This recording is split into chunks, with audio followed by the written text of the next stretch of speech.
সংগ্রামী নেতৃবৃন্দ, জেলা, উপজেলা, পৌরসভা, সকল ইউনিয়ন, ওয়ার্ড, সকল পর্যায়ের নেতৃবৃন্দ, সমস্ত অঙ্গ সংগঠন, ছাত্রদল, যুবদল, শ্রমিক দল, মহিলা দল, স্বেচ্ছাসেবক দল, জিয়া মঞ্চ, আমাদের জাসাস, কৃষক দল সহ সমস্ত অঙ্গ সংগঠনের নেতৃবৃন্দ উপস্থিত, সবাই আমরা নেতৃবৃন্দ, আসসালামু আলাইকুম। আজকে 1 বছর পার হয়েছে।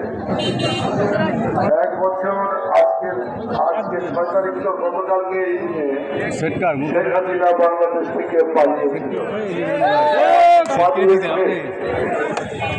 দীর্ঘদিনের আন্দোলন এবং সংগ্রামের ভেতর দিয়ে এই ফ্যাসিবাদকে বাংলাদেশের ছাত্র জনতা যারা এই দীর্ঘদিনের লড়াইয়ে জীবন দিয়েছেন, রক্ত দিয়েছেন, আমি তাদের সকলের আত্মার মাগফিরাত কামনা করছি।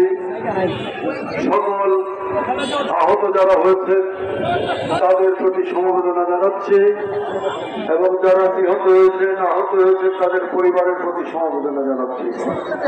বহু মানুষ অন্ধ হয়েছেন, শত শত মানুষ তাদের দৃষ্টি হারিয়েছেন। বিনোদনের জন্য আমরা লড়াই করেছি দীর্ঘকাল। বন্ধুরা, আপনারা জানেন এই লড়াই করতে গিয়ে মঞ্জুরুল আলম বেলাল, মঞ্জুরুল আলম বেলাল